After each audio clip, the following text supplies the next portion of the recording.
Ready, set up.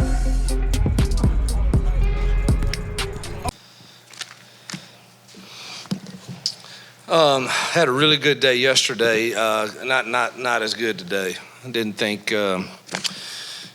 Well, yesterday was an off day. The day before that was really good. You would think we would have, a little more energy. I would hope. I told them just a while ago. I mean, if you're only excellent when people are watching, it's really not excellence. It's just performing. And I don't know. I didn't think we had. There were spurts of practice that were really good, and then others that I thought we just kind of got through. So we've got to improve that and make sure that every rep, every day must be stacked in order to win these competitive close games that we're going to be in. And just kind of, I may feel different when I watch the film, but we did take care of the ball. But thought in the third and short period, defense really, they had great energy there, and really two guys really flashed, and that's Atkins and Dees. They really flash, man. When they decide to hit a gap, it's in a hurry. Obviously, the front had to play well for that to free them up also. But I don't know. I thought they really dominated that drill, and that's one where again you go back to some of the reasons we haven't had the success we've wanted. It's been some of those critical downs, like those 3rd and 1s, 3rd and 2s. And we've got to be excellent in those on offense and defense. Today, defense was really dang good in those. I think we had 8 reps of it, and we were probably 2 of 8, which is not going to be enough to win games. So we've got to go back and look at that. Obviously, we don't have everything in right now, but still, you've got to execute those and get those first downs. But also it's really nice to see the defense not give those up. So it's thought the Skelly period was an offensive period that went really, really well. Thought our quarterbacks were sharp and receivers were sharp. We completed a lot of balls, but we should. I mean, that's an offensive drill, and that's what you should do. That should be the expectation. So again, we had, and I thought one of our best days in a long, long time 2 days ago. Today, up and down, but still some good things. You talk about, we've been talking about young guys on defense, and there's a lot of newcomers on this defense, some older guys too, but how important is it for these young guys to come in and push and step up like they've done so far in camp? Yeah, it's like I've said, there's no greater motivator than competition, somebody being behind you. The one thing I love that DJ and our defensive staff are doing, there are no 1s, 2s, 3s. You'll look out there one time and we say offensively, all right, let's go with this one group or whatever we call this one group, and heck, he may have 3, 4, 5 freshmen out there. And I love that, and he's just constantly mixing that up and making sure that everybody knows, man, it's a competition and it's what you do. And so I think the fact that we've added some depth there is going to make us all better. Hugh, I guess how normal is it to go through fall camp where you have days like today where it doesn't go well? You don't like how it went. I mean, is it sort of built in? You know it's going to happen, and does it provide maybe an opportunity to sort of learn from it? Yeah, you wish you could sit here and say that is a something that you could prohibit from happening, because you as a coach look at yourself first. All right, why did we not get them ready to have the same energy that we had 2 days ago? Now, 2 days ago it was cloud cover, and I don't know, it felt like 68 degrees, and you're inside because it was raining, and so the juice was a little easier. It actually got a little humid today, not crazy hot, but a little bit for us, and we stayed out the whole time, which we hadn't done yet, which I think was a good barometer for, we probably need more of that to get ready. So I think, being in this as long as most of us coaches have, you have some of that in fall camp. You anticipate it usually around days like, 8, 9, 10. So it's a little early for us to have this is one of the tougher stretches, they and I don't know if they think they're saving it because, maybe I made a mistake in telling them last night in team meeting, these next 3 days is going to be real now. You got Wednesday, Thursday, we're going to get after it, and we're going to go some competitions and have one live period each day. And then Friday, we're going to have a scrimmage. So this 3 days is a very physical, tough stretch. And maybe they said, hey, let's save a little in the tank subconsciously. I don't know. But, excellence starts with a mindset. And we've got to show them that on the film, that it wasn't the same, I don't think, straining that we had a couple of days ago. Yeah, JG with Auburn Sports, Auburn on 3. See, I'm identifying myself, Taylor. Have you had enough time, enough data, enough reps to kind of assess your quarterbacks, and specifically Jackson, if he's, on target, doing the things that you want him to do, being the person you want him to be? Really pleased. Met with him yesterday, and the quarterback coaches on again. It's sad but true, but I get to go in the rooms and only talk about the bad stuff, and that's just and I know they get it, but man, I get paid to try to fix the stuff we're not doing well, so that's usually the only time I have from go to room and say we have to get this fixed, and there's not a lot that he's a little greedy in the RPO game a bit. But I think we can get that corrected pretty simply, and I don't think he did that today. After yesterday's meeting, I don't remember a single one that he tried to force and make something happen. So I'm really pleased with his decision making. I think the ball is coming out quick, and I think he's using his legs when he doesn't feel comfortable with what he sees, and creating, again, everything's not team periods, but he's creating explosive plays when he does move out of the pocket. He's throwing really well on the run. So to this point, I'm really pleased with where he's at. Peter at Casale.com. What have been your impressions on the offensive line, the returning group coming back, and then how confident are y'all that you have your 5 kind of set at this point in camp? Yeah, I think it's really a 6 to set. Add Too Tall in there, whether we throw him in there at tackle or at guard, or and then trying to find out who's that 7th, 8th. I would say Dylan Senda's working his way into it pretty good, and then trying to let's find us 2 more that we need to travel and be ready to go. So feel pretty good about those first 6 for sure, and I do think Dylan's had a really good camp.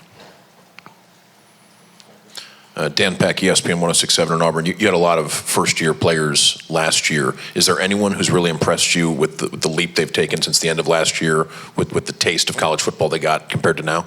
Yeah, Malcolm and Perry jump off the page as much better route runners, understanding depth of routes, how your releases, how to shave routes against man, zone.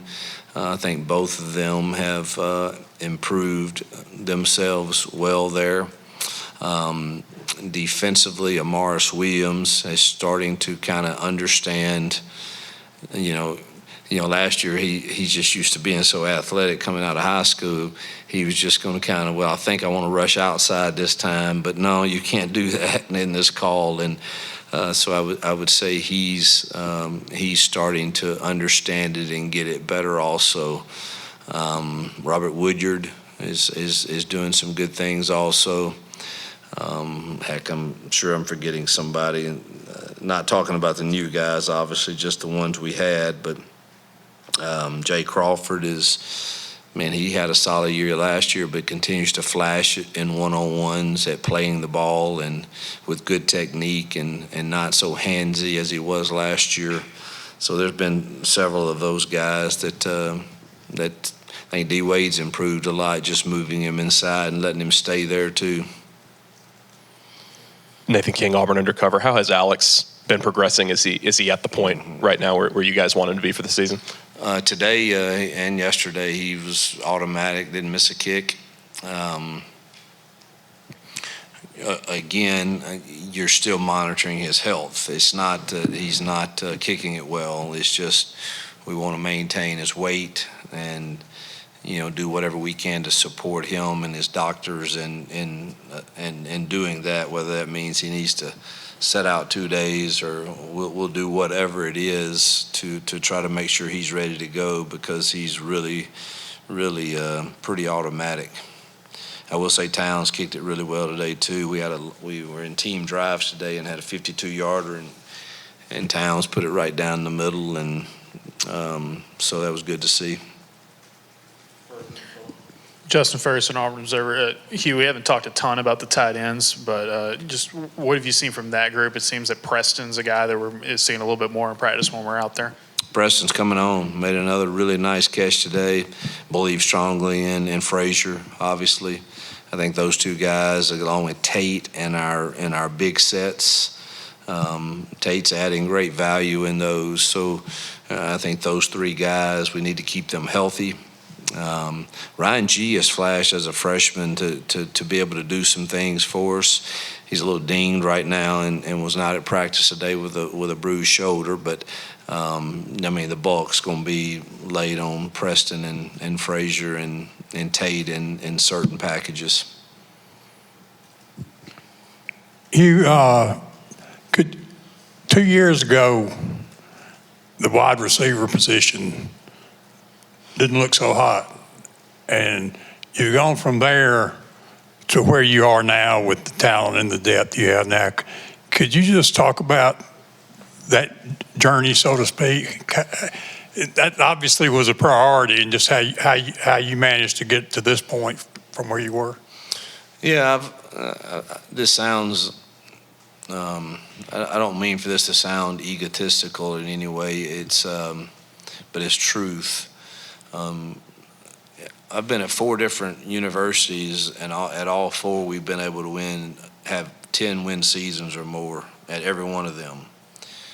Well, when I look at those, we had receivers that could win one-on-ones and operate in our system, and a quarterback that could get it to them.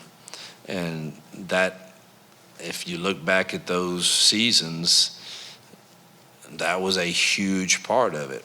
And so I knew when I got here that was a priority, is revamping that room and recruiting it. And Marcus and Maurice and Heath, those receiver coaches, along with the rest of the recruiting staff, did a really nice job in year 1, obviously. And then in year 2, I think Sam was a heck of a pickup out of high school, and the portal, obviously Eric and Horatio, to add to that room. And so it is definitely a totally different room than it was when we arrived.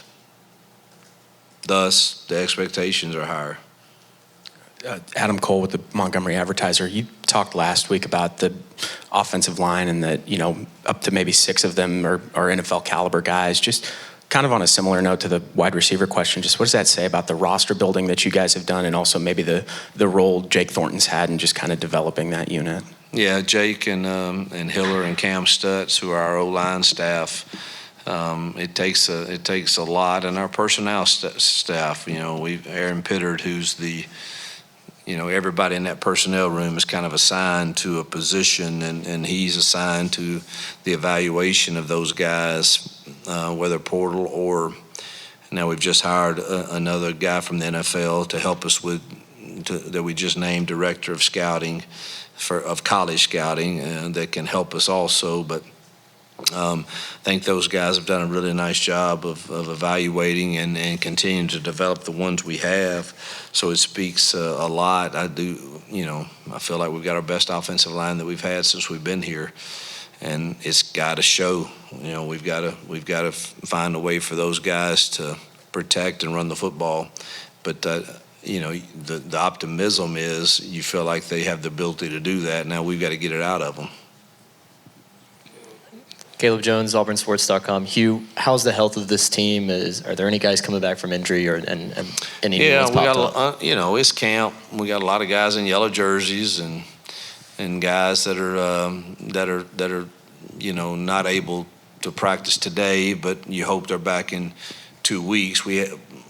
Thanks to God, we hadn't had anybody that's out other than Devin Williams from the spring.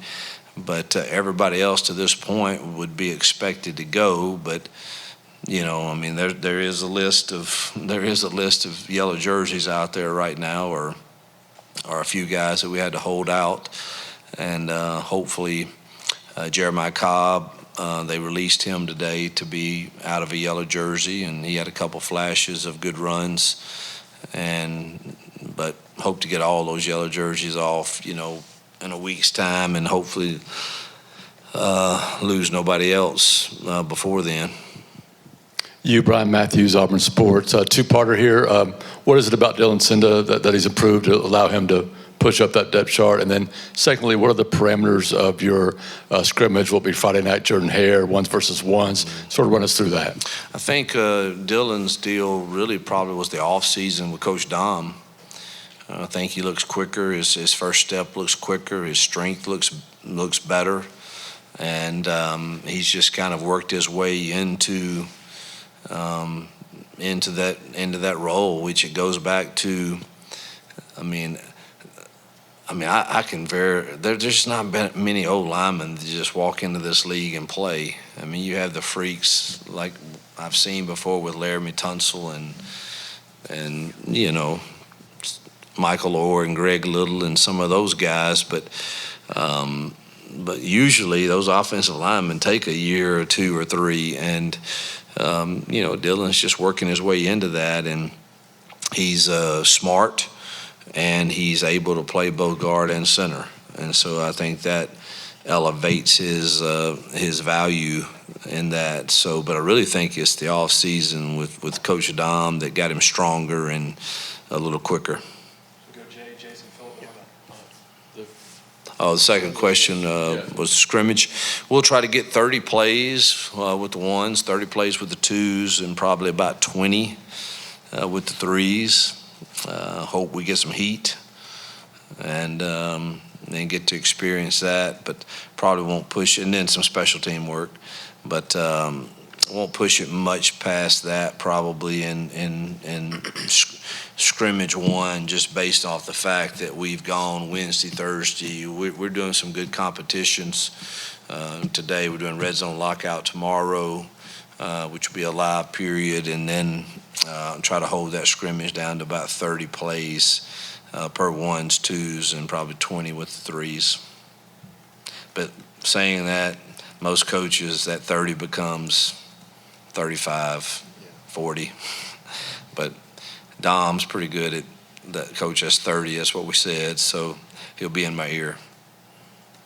Yeah, JG with Auburn Sports, Auburn on 3. John Cullen was talking maybe a month ago up there at the lake that on August 1st, a lot of things were going to change with recruiting, insinuated big changes were coming for you guys. Haven't really seen it so far. Tell me about what's changed for you guys since August 1st and what your roadmap is, I guess, between now and December, because you got some work to do. Yeah, I think it's still, I don't know, it's kind of like poker. I don't know. Everybody's, I haven't seen a lot, and y'all may know differently, but, there haven't been a lot that I know of that really sent out something in writing detailing exactly what they mean when they say this is going to be your share of whatever, whether it's NIL, whether it's revenue sharing. So I still think it's remains to be seen, and there's so many different dynamics, whether it's this is being signed over here in Congress, and I still am not clear as to what you really can do outside the revenue sharing portion. I know very clearly where we stand with that, and I know very clearly that John and his staff have done a great job of planning for outside NIL opportunities with funds and a team that will be able to go out and get our kids those deals. What I don't know how anybody can say with a straight face and without deceiving is, what does Deloitte say about those deals and the value of them for a high school kid? I'm pretty confident that the transfer kid has probably earned the right that you can say to him, you're going to get some outside NIL deals, and give samples of what's happened in the past for a similar player at that position, if that makes sense. The totally unknown for me is how do you even remotely say that to a high school kid when Deloitte cannot do that until they get to campus? And so I don't know if that makes sense what I'm saying, but and maybe I'm saying too much, I don't know, but that's as real as I can put it. If you can't do that until they get to campus, then, to me, it's really very, very, very subjective as to what's truth and what's not outside the revenue sharing portion. And so we're still battling through that, but I'm comfortable we have the means to compete with most, because of the job that, again, our marketing and John's team have done, and we stand ready to go when we feel like we're not going to deceive anybody. You talked about a couple of new hires you guys have made in the front office side of things, and it's kind of trending more towards an NFL feel. But Will Redmond there, how valuable though are those guys scouting? Because you do have you got high school, you got your own roster, you got transfer. You have to have so many different eyes, don't you? I had a little turnover in a few areas, and I took all of that turnover and I put all those resources into personnel.